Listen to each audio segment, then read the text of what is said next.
जय हिंद सभी को। आज हम रेलवे एनटीपीसी ग्रेजुएशन लेवल का मैथ का एक सेक्शनल मॉक करने वाले हैं। आपको पता है एनटीपीसी ग्रेजुएशन लेवल में मैथ से 30 क्वेश्चन पूछा जाता है, ठीक है। तो उसी 30 क्वेश्चन को ये जो है आपका 5 जून 2025 को ये शिफ्ट 2 का ये पूछा हुआ है, ठीक है। 5 जून 2025 का ये शिफ्ट 2 का पूछा हुआ है 25 क्वेश्चन, 25 नहीं 30 क्वेश्चन, ठीक है। तो यही 30 क्वेश्चन आपको हम बताते हैं, थोड़ा सा शॉर्ट में बताएंगे, ठीक है। क्योंकि कॉन्सेप्ट नहीं बता रहे हैं, कॉन्सेप्ट के साथ अगर बताएंगे तो 30 क्वेश्चन बताने में करीब 1.5 घंटा लग जाएगा, ठीक है। तो प्रॉपर वे एग्जाम में कैसे पेपर को अटेम्प्ट करना है, ठीक है। थोड़ा जहाँ पर समझाने वाली बात होगी हल्का फुल्का वहाँ पे समझाएंगे भी, ठीक है। बाकी सॉल्यूशन देख करके आप पहले से मैथ पढ़े हुए हैं तो सॉल्यूशन देख करके आपको समझ में आ जाएगा, कुछ नया नहीं लगेगा, ठीक है। चलिए तो देखिए पहला क्वेश्चन ये है, क्या है, यह है ज्योमेट्री से। किसी वृत्त के केंद्र पर एक जीवा द्वारा बनाए गए कोण का वृत्त की परिधि पर किसी भी बिंदु पर बनाए गए कोण से अनुपात। अच्छा, मतलब ये बोला है कि ये एक सर्कल है, ठीक है, ये सर्कल है, इस सर्कल के सेंटर से, ठीक है। अब है क्या कि चूंकि फिगर सब बनाने में थोड़ा इस पर डिजिटली थोड़ा समय लगता है, ठीक है। तो जो नॉर्मल टाइम है क्वेश्चन अटेम्प्ट करने का उससे सपोज 5 मिनट 10 मिनट ज़्यादा समय यहाँ पे लगने वाला है, ठीक है। लेकिन जितना समय में हम यहाँ ये 30 क्वेश्चन सॉल्व करेंगे उससे 10 सेकेंड 15 सेकेंड कम में ही सवाल हमारा सॉल्व हो जाएगा। मतलब ओवरऑल जो है अगर मान के चलिए 30 क्वेश्चन अगर 30 मिनट में सॉल्व हो रहा है यहाँ पे, तो एक्चुअल एग्जाम में वो क्वेश्चन 20 मिनट में सॉल्व हो जाएगा, ठीक है। तो देखिए क्या बोला किसी वृत्त के केंद्र पर जीवा द्वारा, ये जो है ये है जीवा, ठीक है। ये क्या है, जीवा, जीवा द्वारा केंद्र पर जो एंगल बना ये है केंद्र पर एंगल बना है, ठीक है। ये क्या है, ये एंगल, तो उसी जीवा से वृत्त के परिधि पर जो एंगल बनता है उसका अनुपात, ठीक है। तो देखिए यहाँ पर केंद्र पर थीटा बना है तो ये क्या बनेगा, ये बनेगा थीटा बट्टा 2, ठीक है। मतलब थीटा का अनुपात निकालना है किससे, थीटा बट्टा 2 से। तो थीटा से थीटा खत्म, ये हो जाएगा 2:1, ठीक है। मतलब ये हो जाएगा हमारा आंसर, ठीक है। चलिए नेक्स्ट हम देखें,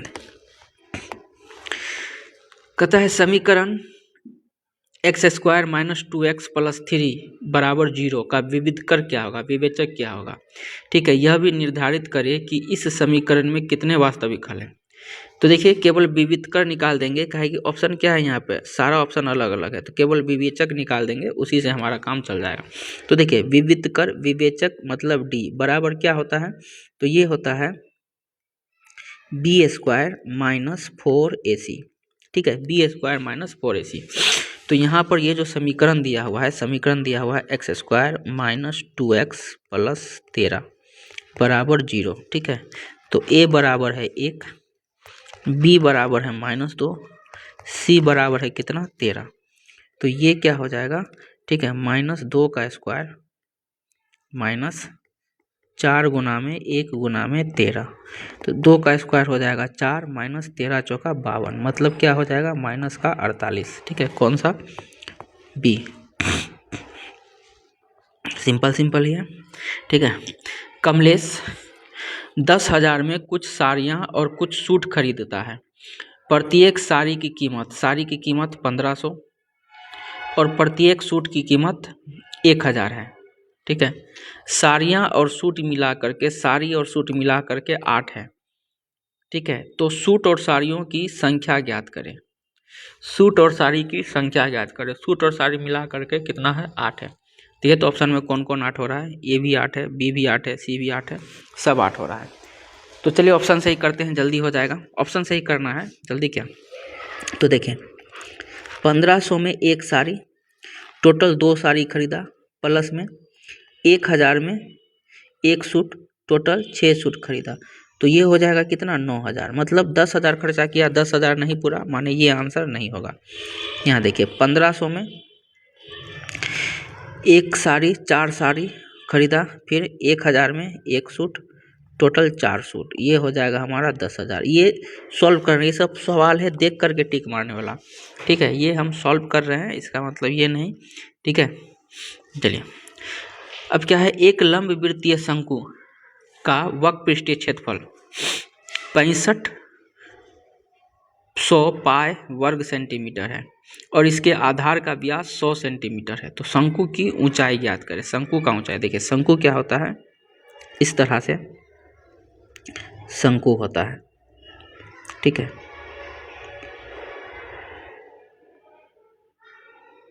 इस तरह से शंकु होता है, नहीं ऐसे नहीं, हम ऐसे बनाते हैं। यही सब में जो है थोड़ा समय ज़्यादा लग जाएगा। ये हमारा हो गया शंकु।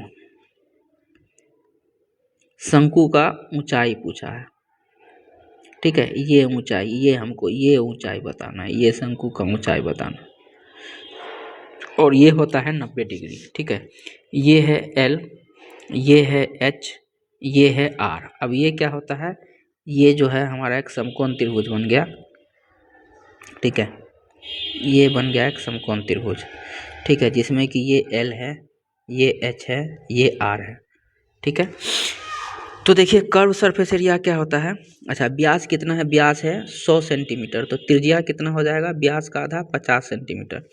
कर्व सरफेस एरिया होता है पाई आर, आर का वैल्यू 50 इंटू में एल बराबर 6500। यहाँ से हमारा एल निकल जाएगा, पाई से पाई खत्म, ठीक है। इससे ये हो जाएगा 13, 130, मतलब एल हो गया क्या 130, एल हमारा हो गया 130, ठीक है। एल हो गया 130। अब देखिए ये क्या है, त्रिज्या है 50, ये कितना है, ये है 130। तो ट्रिपलेट होता है, क्या होता है 5, 12, 13, ठीक है। इसी को क्या किया गया है, 10 से गुना कर दिया गया है। तो H हमारा हो जाएगा 12 का 10 गुना मतलब 120 है ऑप्शन में, हाँ है, ठीक है। ये सब सवाल हम मतलब ज़बरदस्ती इसको सॉल्व कर रहे हैं, ये सॉल्व करने वाला है नहीं, ठीक है। इतना L बराबर निकल गया 130, बस देख करके सीधा डायरेक्ट टिक मार देना था 120 खोज करके उसमें, ठीक है।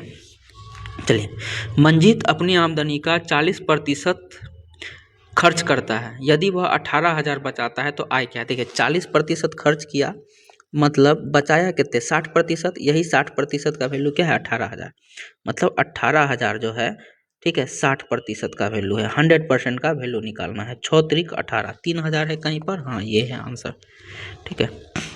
चलिए, 37 किलोमीटर की दूरी तय करते समय एक व्यक्ति ने 1 घंटा 5 मिनट साइकिल चलाने के बाद उसके द्वारा तय की गई शेष दूरी की 4/3 थी, ठीक है। उसकी गति कितनी है, दशमलव में बताना है, ठीक है। तो बड़ा मतलब कैलकुलेटिव है, चलिए कोई बात नहीं, ठीक है। एग्जाम में ये सवाल को लास्ट अटेम्प्ट में करना है, ठीक है, पहले फर्स्ट गो में नहीं करना है, ठीक है। इसको चलिए लास्ट अटेम्प्ट में करेंगे, पहले इजी सवाल है उसको खोज के करते हैं, ठीक है। इसको जो है, इसको 6 नंबर जो है इसको हम लास्ट अटेम्प्ट में करेंगे, ठीक है। चलिए 7 नंबर, 26, 40, 22, 34 प्रत्येक में x जोड़ा जाता है, इस क्रम में प्राप्त संख्याएं समानुपाती होती है। 4x अनुपात y, मतलब ये दिया हुआ है तो y का वैल्यू पूछा। अच्छा 2 सवाल इसमें मिला दिया है, ठीक है। चलिए ये जो सवाल है क्या है, 26, 40, 22 और 34, ठीक है। सब में क्या किया गया है, x जोड़ने पर ये समानुपाती हो जाता है। तो इसका ट्रिक क्या बताए हुए हैं, इसका ट्रिक बताए हुए हैं कि इस दोनों का हमको डिफरेंस ले लेना है। इसका डिफरेंस कितना हो जाएगा 14, फिर इसका डिफरेंस ले लेना है, ठीक है। इसका डिफरेंस हो जाएगा कितना, ये हो जाएगा 12। अब इसका रेशियो ले लेते हैं, तो 2 से काट दिए 7, 2 से काट दिए 6, ठीक है। अब क्या करेंगे, इस 6 को इसके साथ गुना करेंगे, ठीक है। तो ये हो जाएगा 6 छाए 36, 6 दूना 12, 3 15, और इसको इसके साथ गुना कर देंगे, ठीक है, 154, और इसका डिफरेंस ले लेंगे, यही हमारा हो जाएगा x। तो x बराबर क्या हो जाएगा, x बराबर हो जाएगा 2, ठीक है। मतलब ये जो है 26, 40, 22 और 34 सब में कितना जोड़ा जाता है, 2 जोड़ा जाता है। 2 जोड़ने पर ये हो गया समानुपाती। अब क्या पूछा है, अब पूछा है हमसे 4x अनुपात y समानुपात y अनुपात 7x - 6। तो देखिए क्या जानते हैं, इस दोनों को गुना करने पर, ठीक है, क्या हो जाएगा 4x गुना में 7x - 6, ये बराबर होगा किसके, इस दोनों के गुना करने पर, तो y गुने y, तो ये क्या हो गया y स्क्वायर, ठीक है, y स्क्वायर बराबर इधर हो जाएगा 2, ठीक है 2, तो क्या हो जाएगा 4 दूनी y स्क्वायर बराबर 4 दूनी 8, ठीक है 7 दूनी 14 में से 6 गया तो 8, मतलब y स्क्वायर बराबर 8, तो y बराबर क्या हो जाएगा 8, ठीक है, ये हो जाएगा आंसर। चलिए, एक मेज का अंकित मूल्य 7725 रुपया है जो क्रय मूल्य से 25% अधिक है, ठीक है 25% अधिक है, अंकित मूल्य पर 4% की छूट पर बेचा जाता है तो लाभ प्रतिशत, ठीक है। देखिए क्या है इसमें, जब भी प्रतिशत में कुछ दिया हो और जो पूछ रहा है आंसर भी प्रतिशत में है, तो ये सब जो है, इस सब डाटा का कोई वैल्यू कोई यूज नहीं करना होता है, ठीक है। देखिए क्या है, अंकित मूल्य जो है 25% अधिक है, अंकित मूल्य मतलब कोई सामान 100 में खरीद के आया, उसका मार्क प्राइस 25% अधिक मतलब 125, ठीक है, उसका सेलिंग प्राइस क्या हो जाएगा, सेलिंग प्राइस, ठीक है, तो मार्क प्राइस पे डिस्काउंट मिलता है, ठीक है, यहाँ पे डिस्काउंट मिलता है, यहाँ पे डिस्काउंट मिलता है, कितना का डिस्काउंट मिला 4% का, मतलब 125 का 4%, 4% क्या होता है 1/25, इससे ये काट दिए क्या हो गया 5, ठीक है, मतलब 5 का डिस्काउंट मिला, मतलब ये कितना में बेचा गया 120 में, तो डिस्काउंट कितना मतलब प्रॉफिट कितना हुआ, 100 का आइटम 120 में बेचा तो कितना का प्रॉफिट हो गया 20% का प्रॉफिट हो गया, ठीक है। ये सब सवाल मतलब ज़बरदस्ती इस तरह से हमको बताना पड़ रहा है। चलिए, एक पाइप एक टंकी को 10 मिनट में भर सकता है जबकि दूसरा पाइप भरी हुई टंकी को 20 मिनट में खाली कर सकता है, दोनों पाइप को एक साथ चालू कर दिया जाए तो कितना समय में भर जाएगा, सिंपल है, ठीक है, ये जो है भरने वाला ये 10 मिनट में भरता है और खाली करने वाला 20 मिनट में खाली करता है, तो टंकी का क्षमता हम मान लिए कितना 20, ये भरेगा 2 और ये 1 खाली करेगा, ये दोनों मिल जाएगा, ये दोनों मिल जाएगा तो 2 - 1 क्या हो जाएगा 1, मतलब 20 को 1 से भाग दे दिए 20, ये हो जाएगा आंसर। चलिए, सचिन ने पहला पेन 630 में, दूसरा पेन 722 में खरीदा, पहला पेन पर 40% का लाभ पर बेचता है, लेकिन खरीदार मोल भाव करता है तो पहला पेन पे उसको 9% की छूट मिल जाता है, ठीक है, दूसरा पेन 71% लाभ पर देना पड़ा, तो पूरे लेन देन पर कुल लाभ प्रतिशत, ठीक है, थोड़ा सा कैलकुलेटिव है, चलिए करके देखते हैं, ठीक है, थोड़ा सा कैलकुलेटिव है। क्या है, सचिन ने पहला पेन 630 में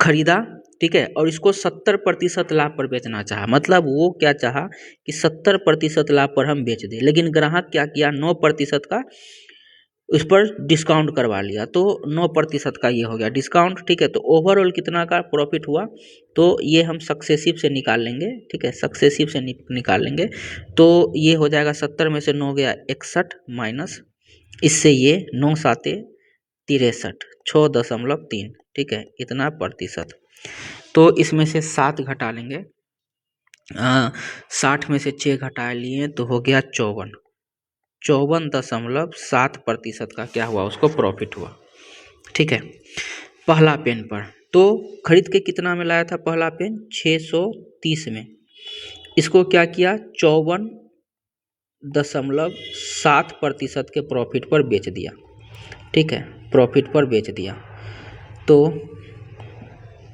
इतना ही रहने देते हैं, ठीक है, ये इससे गया तो ये दशमलव खत्म, तो क्या हो जाएगा ये 63 गुना में 5 4 7, ठीक है, 63 गुना में 5 4 7।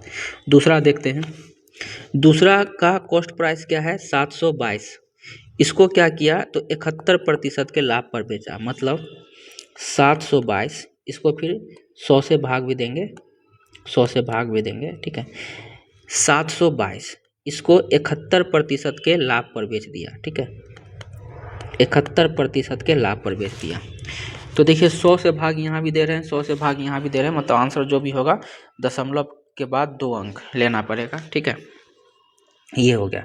तो टोटल प्रॉफिट, ठीक है। तो एक बार थोड़ा यूनिट डिजिट से करते हैं। देखिए यूनिट डिजिट से क्या हो जाएगा, 7 तिया 21, इसका यूनिट डिजिट क्या आएगा 1, 2 इकाई 2, इसका यूनिट डिजिट क्या आएगा 2, इसको हम जोड़ देंगे तो टोटल क्या हो जाएगा 3। मतलब आंसर वही होगा जिसके लास्ट में 3 है, माने ये हो जाएगा हमारा आंसर, ठीक। चलिए थोड़ा स्पीड में। 25 वास्तविक संख्याओं का समानांतर माध्य 110 है। यदि 10 संख्या प्रत्येक में 12.5 की वृद्धि की जाती है, अन्य 10 संख्या प्रत्येक में 15 की वृद्धि की जाती है और शेष 5 अपरिवर्तित रहती है, तो समानांतर माध्य ये क्या है? ये तो बड़ा मतलब कैलकुलेटिव है। अच्छा चलिए इसको क्या है, देखिए 25 संख्याओं का समानांतर माध्य, इसको हम थोड़ा करते हैं शॉर्ट तरीका से, हो सकता है आपको समझ में ना आए, ठीक है, या थोड़ा सा आप दिमाग लगाइएगा तो समझ में आ जाएगा। देखिए कंसेप्ट क्या है, एक कंसेप्ट है कि अगर संख्या में हम जितना का वृद्धि करते हैं औसत में भी उतना ही का वृद्धि होगा, संख्या में जितना का कमी करते हैं औसत में भी उतना ही का कमी होगा, ठीक है। तो यहाँ क्या है, यहाँ है 10 संख्या, ठीक है। टोटल 25 संख्या का औसत क्या है 110 है। औसत मतलब क्या होता है, सबको बराबर बराबर बांट देना, ठीक है। तो जैसे यहाँ पर बोला 10 संख्या, इस 10 संख्या का औसत क्या होगा 110, ठीक है। फिर अगला 10 संख्या है, इसका भी औसत क्या होगा 110, यही औसत मतलब क्या, सबको बराबर बराबर बांट देना, ठीक है। 5 संख्या बच गया, इसका भी औसत हो जाएगा 110। अब देखिए अब क्या बोला, बोला इसमें कि प्रत्येक संख्या में 12.5 का वृद्धि करना है, ठीक है। तो औसत में भी क्या हो जाएगा 12.5 का वृद्धि हो जाएगा, औसत में भी 12.5 का। फिर बोला अन्य 10 में 15 का वृद्धि करना है, तो औसत में भी 15 का वृद्धि हो जाएगा। फिर शेष 5 में क्या करना है, कोई वृद्धि नहीं करना है, इसमें कोई वृद्धि नहीं करना है। तो नया माध्य क्या होगा, ठीक है, नया माध्य क्या होगा, तो देखिए ये हो जाएगा हमारा कितना, इसको हम जोड़ देंगे तो इस 10 संख्या का औसत क्या हो जाएगा 122.5, ठीक है। इसका हो जाएगा 125 और इस 5 का होगा कितना 110 ही होगा। अब जैसे कि संख्या क्या क्या है, 10 है और क्या है 5 है, ठीक है। इसको हम रेशियो में ले लिए तो ये हो जाएगा 2 2 1, इसको क्या कीजिए 2 से गुना कर दीजिए, इसको भी 2 से गुना कर दीजिए, इसको 1 से गुना कर दीजिए, है ना, और जोड़ के टोटल को 2 + 2 + 1 मतलब 5 से भाग दे दीजिए, आंसर निकल जाएगा। ये हो जाएगा कितना 245, ये हो जाएगा 250, ये हो जाएगा 110, ठीक है। ये बड़ा मतलब कैलकुलेटिव है, इस टाइप का लैंग्वेज हम खुद पहली बार देख रहे हैं, ठीक है। तो क्या है 5 फिर 10, फिर हो जाएगा 5 और 1 6, इसको क्या बोले 5 से भाग दे देना है, ठीक है। तो 12 5 60 और 5 इकाई 5, 121 है, हाँ है, ठीक है। ये हम इसलिए सवाल पढ़ते के साथ ये तरीका दिमाग में आ गया कि मेरा कंसेप्ट पूरा क्लियर है, ठीक है, कोई डाउट नहीं है। इसलिए आप लोग का भी कंसेप्ट क्लियर होगा तो कुछ नया सवाल भी अगर घुमा फिरा करके आ जाए तो उसको आप कर लीजिएगा। चलिए क्या है, पुरुषों महिलाओं और बच्चों के समूह में 20% पुरुष है, ठीक है, मतलब आदमी है, महिला है और बच्चा है। 20% पुरुष है, 50% महिला है और बाकी बच्चे हैं, तो हो गया कितने 20 और 50 70, 30 बच्चे हैं। इसका अगर हम रेशियो ले लेंगे, ठीक है, तो ये हो जाएगा 2:5:3, ठीक है, 2:5:3। क्या बोला, उनका औसत वजन 45 40 और 20 है। वेटेड एवरेज से कर लेते हैं, इसका औसत वजन क्या है 45, इसका 60 और इसका 20, ठीक है। क्या है, इसको इससे गुना कीजिए, इसको इससे गुना कीजिए, इसको इससे गुना कीजिए और सम को 2 5 और 3 10 से भाग दे दीजिए। तो देखिए 45 दूना 90, 6 5 30, 300 और ये हो गया 60 बट्टा में 10, ठीक है। तो क्या हो जाएगा 450 बट्टा में 10, मतलब क्या हो गया ये 45, ठीक है। ये हो जाए, हाँ है 45, ठीक है 45। ज्योमेट्री का सवाल, ए बी सी डी के समानांतर है। एक तिर्यक रेखा पी क्यू ए बी और सी डी को ई और एफ पर प्रतिच्छेद करती है। अच्छा देखिए, ये है ए बी, ये है सी डी, ठीक है, ए बी सी डी, ठीक है। एक तिरछी रेखा है, ये तिरछी रेखा क्या है पी क्यू, ठीक है। ये क्या है, तो ये जो है ई और ये जो है एफ पर प्रतिच्छेद करती है। अब क्या बोला, PEB 56, PEB 56 मतलब ये जो है ये 56 है, ये 56 है। AB और CD के बीच में G इस प्रकार है कि BEG मतलब ये G यहाँ कहीं पे होगा, ठीक है, यहाँ कहीं पे होगा बीच में, यहाँ कहीं पे बीच में होगा, ठीक है G। BEG कितना है, BEG 32, ये हो गया 32, ठीक है 32। GFE 47, GFE ये GFE 47, ठीक है, ये हो गया 47, GFE 47। तो क्या पूछा है, EGF ये पूछा है, ठीक है, ये पूछा है। तो कैसे होगा, हाँ चलिए देखिए, शीर्षाभिमुख कौन से क्या होगा, ये एंगल और ये एंगल दोनों बराबर हो जाएगा, मतलब ये 56 है तो ये भी 56। अब हमको पता है कि एक रेखा पर कितना डिग्री का एंगल बनता है, 180, ठीक है, तो इसको हम मान लिए सपोज x, तो क्या हो जाएगा 56 प्लस x प्लस में 32 बराबर कितना 180, ठीक है 180। इसको जोड़ने पर क्या हो जाएगा, x बराबर हो जाएगा 180 माइनस में 6 2 8, ठीक है 6 2 8 और 5 3 8 88, मतलब x बराबर हो जाएगा कितना, ये हो जाएगा 92, x बराबर हो गया 92। अब ये जो है ये हमारा एक क्या है, एक त्रिभुज हो गया, ठीक है। इस त्रिभुज में तीनों कोणों का योगफल क्या होता है 180, मतलब तीनों कोणों का योगफल मतलब 47 प्लस में ये x, जो x अभी यहाँ निकाले हैं कितना 92, और प्लस में ये क्वेश्चन मार्क बराबर क्या है 180, ठीक है।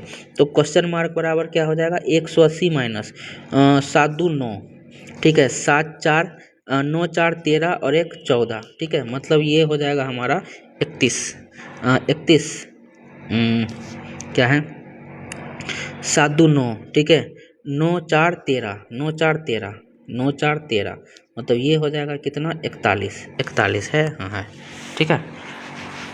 चलिए, एक लंबवृत्तीय शंकु का क्षेत्रफल इतना है और उसका आधार का व्यास 144 है, तो त्रिज्या हो जाएगा 72, तो ऊंचाई वही वाला है, ठीक है। इस तरह से हमको क्या करना है, ठीक है, शंकु का ऊंचाई बताना है, ठीक है, शंकु का ऊंचाई बताना है। ये हो गया ऊंचाई, ये हो गया L, ये हो गया त्रिज्या, ठीक है, ऊंचाई बताना है। तो सरफेस एरिया क्या होता है पाई R का वैल्यू क्या है 72, पाई RL बराबर क्या है, ये है 5400, ठीक है 5400 पाई से पाई खत्म, ठीक है 18 तिया 54, 18 चौक 72, ठीक है। इससे फिर इसको काट दिए तो हो जाएगा कितना 75, माने L बराबर हो गया क्या 75, ठीक है। और ये है 72, ये है 72, ये है 75, ठीक है।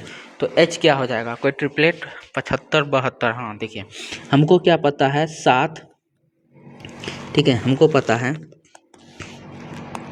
कि 7 24 25, ठीक है, ये होता है 7 24 25। इसको हम 3 से गुना कर देंगे तो 75, ये हो जाएगा 72 और ये हो जाएगा 21, तो 75 है 72 है, क्या बचा 21 है, हाँ है, ठीक है। चलिए इसको हल करना, ये सब सिंपल है। 12 छक 72, ठीक है 72, मतलब इसको इससे काट दिए हो गया कितना 12, 12 में से गया 11 माने 81, ठीक है। ये है इतना है, तो एक्स वाई जेड में बांटा गया है, तो एक्स वाई जेड द्वारा प्राप्त राशि पूछा है, ठीक है। देखिए क्या है x अनुपात y, क्या है 2:5, ठीक है, y अनुपात z, ये क्या है 4:7, ठीक है। तो हमको बताना है x y z, ठीक है, ये हो गया 4 दूनी 8, 4 5 20, 7 तिया 21, ठीक है 7 तिया 21। तो इसको कितना कर दिया गया है 8 1 9 9, ठीक है। उसके बाद 2 4 कितने हो गया 49, ठीक है। नहीं ये सॉरी गलती है, 7 5 35 ना, 7 5 35, 2 दूना 4, 4 5 4 दूना 8, 4 5 20 और 7 5 35, 7 5 35, ठीक है। तो ये हो जाएगा हमारा 8 5 13 का 3, ठीक है 4 5 और 1 6 63 का वैल्यू क्या है, 63 का वैल्यू है 1 5 इस पर लिखने में लगता है जैसे कि शीशा पर लिख रहा है। ठीक है, ये हो गया 1 5 1 2 0। ठीक है, और XYZ का वैल्यू बताना है, मतलब 63 का वैल्यू ये है, तो 8 का वैल्यू क्या हो जाएगा 1 5 1 2 0 भागा में 63 गुना में 8। ठीक है, तो 9 से काट दिए 7 बार में, 9 से काट दिए तो 9 इकाई 9 बच गया कितने 6 हो गया 64, 9 5 45, 9 6 54, 9 6 54। ठीक है, 9 6 54 क्या था, 9 से काटे तो 9 इकाई 9 बच गया 6 61 54, 54 गया तो बच गया कितने 7, 9 8 72। ठीक है, 0, फिर 7 से काट दिए 7 दूना 14 और 7 चौक 28। ठीक है, 0, तो ये हो जाएगा 0, 8 चौक 32। ठीक है, और 8 दूनी 16 19, 1920 है, कहाँ कहाँ है, कहाँ यहाँ है 1920। ठीक है, चलिए, यदि निम्नलिखित आंकड़ों का बहुलक इतना है तो x का मान। ठीक है, इसको HW में इसको कीजिएगा खुद से कोशिश। चलिए, क्या है, एक मीनार के शीर्ष की भूमिका भूमि एक मीनार के शीर्ष का भूमि पर स्थित एक बिंदु से उन्नयन कोण 30 डिग्री है। ठीक है, मतलब इस तरह से बोला कि ये एक मीनार है, ये हो गया मीनार, ये है भूमि। ठीक है, और यहाँ से उन्नयन कोण क्या है, उन्नयन कोण है 30 डिग्री, ये है उन्नयन कोण, ये है 30 डिग्री। ठीक है, जो मीनार के पाद से 48 मीटर दूर है, ये हो गया मीनार के पाद और ये हो गया बिंदु, ये जो है 48 मीटर क्या है दूर है। तो मीनार की ऊंचाई याद कीजिए। ठीक है, तो देखिए क्या होता है जब 30 डिग्री वाला होता है, ये 30, तो ये हो जाएगा कितना 60, ये हो जाएगा 90। ठीक है, 30 के सामने 1 यूनिट होता है, 60 के सामने √3 होता है और 90 के सामने 2 होता है। तो देखिए √3 का वैल्यू क्या दिया हुआ है 48, हमसे 1 का पूछा है, मतलब 48 को क्या करेंगे √3 से भाग दे देंगे, तो 16 × 48। ठीक है, और बट्टा में ये, तो इससे ये कट जाएगा √3 माने 16√3, ये हो जाएगा आंसर। चलिए, एक विक्रेता ने 1 रुपये में 5 चॉकलेट बेची जिसमें 40% का लाभ हुआ, तो 1 रुपया में कितना चॉकलेट खरीदा था। अच्छा, हम मान लेते हैं कि कॉस्ट प्राइस हो गया हमारा x, इसको बेच दिया किस पे 40% के लाभ पर, मतलब 140 में बेच दिया, 140% पर बेच दिया। ठीक है, और ये कितना है, ये है 140% पर बेच दिया। ठीक है, 140% पर बेच दिया, तो क्या हुआ 1 रुपया में 5 चॉकलेट, तो 1 चॉकलेट का क्या हो गया सेलिंग प्राइस 1/5। ठीक है, इससे ये काट दिए, इसको इससे काट दिए, इसको इससे काट दिए 7, तो x बराबर हो जाएगा 1/7, मतलब कि एक जो है 1 रुपया में 7 चॉकलेट खरीदा था। ठीक है, मतलब ये हो जाएगा हमारा आंसर, सिंपल था। राजेश के पास 156 लीटर तेल और 256 लीटर तेल भी है, वह कई समान बर्तनों को दोनों प्रकार के तेल में भरता है। अच्छा, इसमें HCF पूछा हुआ, जिसमें राजेश के पास मौजूद दोनों प्रकार का साला तेल बर्तन में डाला जा सके। ठीक है, देखिए ये क्या है HCF पूछा है, 156 और 256 का क्या पूछा है HCF। ठीक है, 156 और 256 का HCF पूछा है। ठीक है, तो HCF कैसे निकालते हैं, इसका डिफरेंस ले लीजिए, इसका डिफरेंस कितना हो जाएगा 100। HCF या तो ये डिफरेंस होगा या फिर इस डिफरेंस का फैक्टर, तो 100 का फैक्टर क्या होगा, ऑप्शन में देखिए तो 100 का फैक्टर। ठीक है, 100 का फैक्टर यहाँ 4 भी है और 10 भी है, तो 10 156 को काटेगा नहीं काटेगा, 256 को काटेगा नहीं काटेगा, ये 4 दोनों को काट देगा, माने 4 हो गया HCF। ठीक है, चलिए यहाँ क्या है x का वैल्यू। ठीक है, ये रेशियो वाला है, तो देखिए इसमें हम क्या करते हैं, इस सब को 10 से गुना कर देते हैं, इसको भी इसको भी इसको भी इसको भी, काहे 10 से गुना किए, काहे कि दशमलव में था। ठीक है, इसलिए नहीं भी गुना करेंगे तो भी हो जाएगा, लेकिन कर देते हैं। ठीक है, 35 अनुपात 174 समानुपात 140 और 10x, तो क्या है, इसको गुना करेंगे तो क्या हो जाएगा 35 गुना में 10x, और ये बराबर हो जाएगा ये दोनों के गुणनफल के, मतलब 174 गुना में 140, इसको इससे काट दिए। ठीक है, 7 से काटे 7 दूनी 7 से काट दिए 7 पाँचे। ठीक है, 7 पाँचे, तो x बराबर हो जाएगा,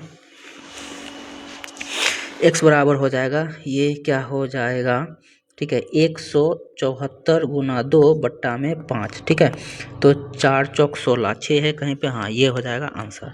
चलिए इसको सरल करना है, सिंपल सा है, इसको तोड़ देते हैं, ठीक है, तोड़ देंगे तो क्या हो जाएगा 4x² प्लस में 9 प्लस में 3 दूना 6 दूना 12x, ठीक है, माइनस x², ठीक है, माइनस का 1 का स्क्वायर और माइनस ये हो जाएगा 2x, ठीक है, तो इसको सॉल्व कर देंगे तो ये हो गया 3x² और 12x में से 2x गया तो कितने बचा 10x, ठीक है कहीं पे, हाँ है, ये है आंसर।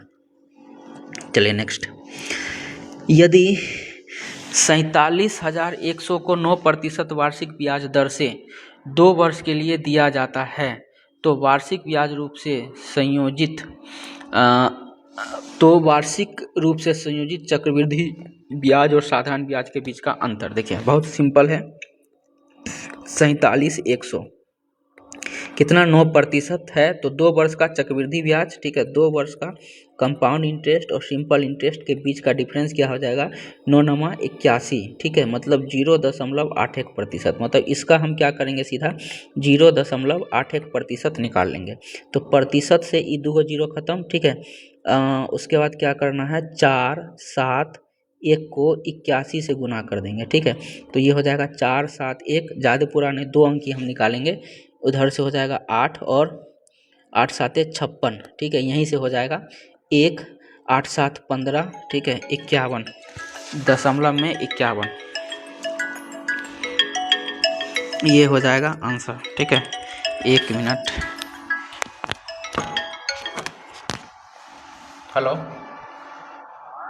कोचिंग पे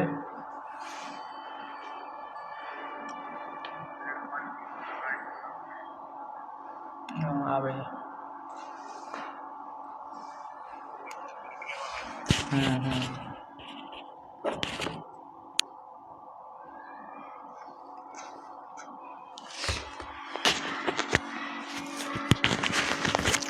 चलिए तो नेक्स्ट हम आते हैं, अतुल का मासिक वेतन 10,000 है, वह 6,000 घर के किराए पर 2500 बिजली के बिल पर खर्च करता है, 6,000 2500 8500 और शेष राशि उसकी मासिक बचत है, मतलब मासिक बचत कितना हो गया 10,000 में से 8500 तो खर्चा ही कर दिया 1500। वो अपने जन्मदिन के महीने में अपनी राशि मासिक बचत जन्मदिन समारोह पर खर्च करता है, तो 1 वर्ष में उसकी बचत ज्ञात कीजिए, ठीक है, 1 वर्ष में उसकी बचत ज्ञात कीजिए, मतलब इसको हम क्या करेंगे 1500 1 महीना में तो 12 से गुना कर देंगे तो ये हो जाएगा 180 0 0 18,000 है कहीं पे, हाँ है। चलिए इसको सरल करना है, ठीक है, क्या हो जाएगा ये हो जाएगा हमारा छो खत्म, ही तो खत्म ही हो गया तो 194 बहुत सिंपल है। चलिए प्रतिवर्ष ब्याज दर पर साधारण ब्याज पर कोई धनराशि 12 वर्ष में दोगुनी हो जाती है, प्रतिवर्ष किस ब्याज दर पर, माने रेट बताना है और 12 वर्ष में दोगुना हो गया, मतलब ई है प्रिंसिपल ई है अमाउंट, ठीक है, प्रिंसिपल 1 है तो अमाउंट हो गया 2, कितना समय में 12 साल में, 12 साल में, तो देखिए तो सिंपल इंटरेस्ट कितना लग गया, सिंपल इंटरेस्ट आया 1 का सिंपल इंटरेस्ट आया किस पर 1 रुपया प्रिंसिपल था, ठीक है, रेट क्या था तो रेट तो बताना है, समय क्या है समय 12 है बट्टा में 100, ठीक है, तो 12/100 क्या होता है 8.33, ये हो जाएगा आंसर। एक टैक्सी स्टैंड से 2 टैक्सियां 28 मिनट के अंतराल पर चलती हैं, ठीक है, 74 किलोमीटर प्रति घंटा की गति से चलना शुरू करती है, दोनों टैक्सी एक ही दिशा में यात्रा करती है, तो टैक्सी की ओर विपरीत दिशा में आ रही आदमी, अच्छा ये वाला सवाल है, 10 मिनट के अंतराल पर टैक्सी से मिलता है तो व्यक्ति की गति, ठीक है, देखिए इसका ट्रिक है, क्या है ट्रिक, तो एक तरफ आप लिख दीजिए बस है ना या टैक्सी, जो भी है टैक्सी है, ठीक है, और एक तरफ लिख दीजिए मैन, ठीक है, टैक्सी का स्पीड क्या है ये है 74 किलोमीटर प्रति घंटा, ठीक है, 74 किलोमीटर प्रति घंटा और इसको गुना कर देना है किससे, तो ये क्या है 28 मिनट और 10 मिनट, इसका डिफरेंस हो गया क्या 18 और ये बराबर हो जाएगा आदमी का स्पीड, आदमी का तो स्पीड निकालना है, ठीक है, और समय तो आदमी कितना समय लेता है 10 मिनट, 10, बस यही है हमारा आंसर। ठीक है, तो देखिए इसको हम गुना करेंगे तो 18 चौक 72 का 2 मतलब दशमलव में के बाद 2, दशमलव के बाद 2 यहीं एक आ रहा है, यही हमारा आंसर हो जाएगा। ठीक है, एक इसका अच्छा सारा कंसेप्ट है और वही कंसेप्ट से जो है ये वाला एक ट्रिक हमारा बनता है। तो जब टाइम स्पीड डिस्टेंस जब हम करेंगे तो वहाँ पर ये चीज़ आप बहुत अच्छे से समझ जाइएगा। चलिए क्या है, प्रास है, चलिए इसको भी हम HW में छोड़ देते हैं। ठीक है, ये भी सिंपल सा है, इसको भी HW में छोड़ देते हैं। एक टाइम स्पीड डिस्टेंस का बच गया था। ठीक है, देखिए अभी हमारा 35 मिनट हुआ है और 1 मिनट तो इंट्रोडक्शन में भी चला गया था, तो लगभग 34 मिनट हुआ है। उससे 10 मिनट 12 मिनट आप कम कर दीजिए, एक्चुअल में उतना समय लगने वाला था इस पेपर में। मतलब ये पेपर 22 से 23 मिनट में ये जो है हमारा 30 सवाल हो जाता। ठीक है, थोड़ा बता भी रहे हैं, समझा भी रहे हैं, तो उसमें समय थोड़ा ज़्यादा लग गया। चलिए ये एक सवाल है, क्या है, 37 किलोमीटर की दूरी तय करते समय एक व्यक्ति ने 1 घंटा 5 मिनट साइकिल चलाने के बाद उसके द्वारा तय की गई दूरी शेष दूरी का 4/3 था। ठीक है, शेष दूरी का 4/3 था, मतलब ये हो गया तय किया गया दूरी। ठीक है, तय किया गया दूरी और ये हो गया क्या, शेष दूरी। ठीक है, तो 4 किलोमीटर गया और 3 किलोमीटर बचा हुआ है, टोटल कितने हो गया, 7 किलोमीटर। ठीक है, 7, यही 7 का वैल्यू क्या है, 37 किलोमीटर। माने ये 7 किलोमीटर का वैल्यू क्या है, 37 किलोमीटर। ठीक है, अब क्या बोला, उसकी गति क्या है। ठीक है, देखिए ये 4 यूनिट गया था। ठीक है, 4 यूनिट क्या हो जाएगा, तो हम 37 को 7 से भाग देंगे। ठीक है, और 4 से गुना कर देंगे। इतना किलोमीटर का वो दूरी तय किया, कितना समय में, तो 1 घंटा 5 मिनट, 1 घंटा 5 मिनट, 1 घंटा 5 मिनट, 5 मिनट मतलब 1/12 घंटा होता है, तो ये हो जाएगा 13/12 घंटा।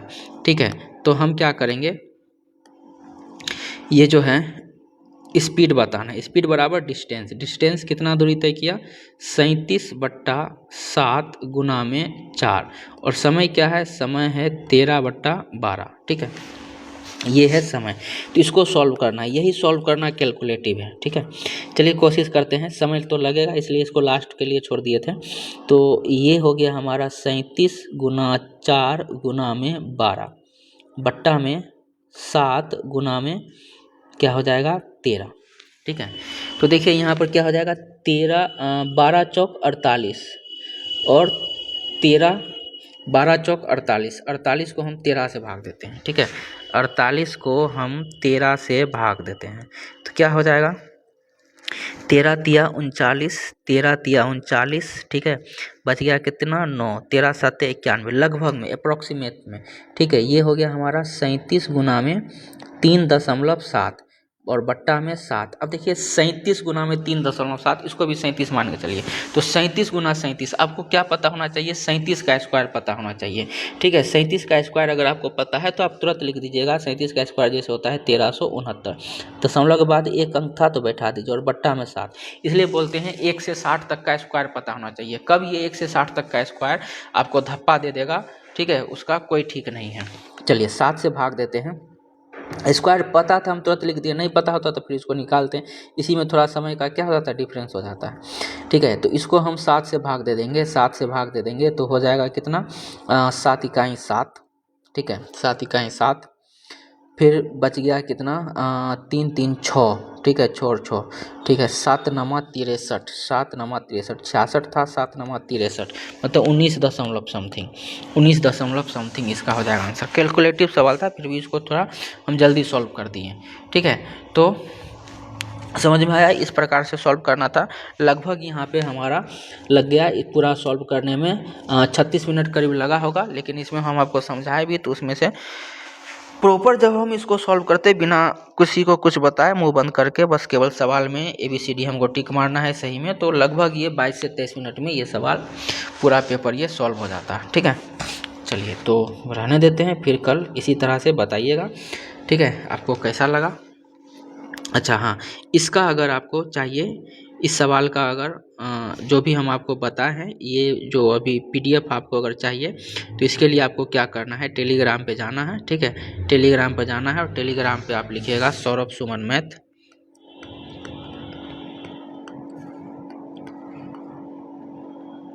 सौरभ सुमन मैथ, ठीक है। तो टेलीग्राम चैनल आएगा, उसको ज्वाइन कर लीजिएगा, तो इस क्लास का PDF आपको वहीं पे मिल जाएगा, ठीक है। चलिए।